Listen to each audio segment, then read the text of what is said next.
able to talk about a great discovery. One of the most pristine Civil War archaeological sites found in recent history has been found on these grounds here.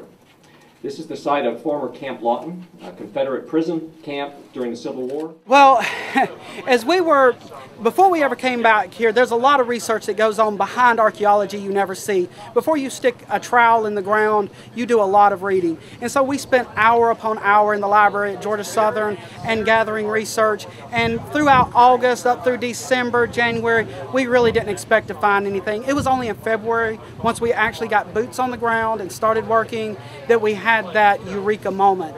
So we went months without really realizing what we had here.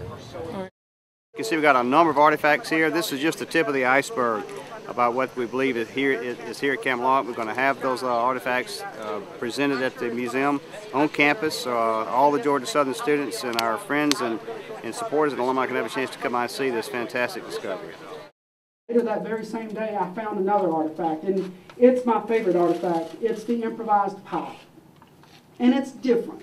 It doesn't speak to so much the horror of the conflict, but to the resilience and ingenuity of the men who served and who were a part of this encampment. Know his name. He's been lost to history, at least his name has, but his story hasn't. Because when you see that pipe, you can really feel that man. You can reach back 150 years and see him here at Camp Lawton, next to a small fire of a few scraps of wood that he had managed to pull together on that cold November, because it was a cold November in Georgia back in 1864. And he sat next to his fire, and he had a little bit of tobacco that he had bartered from the guards or bought from the guards or bartered from another inmate. And he packed a bowl of his pipe, and he lit it from his small fire, and he enjoyed it, and maybe he thought of home.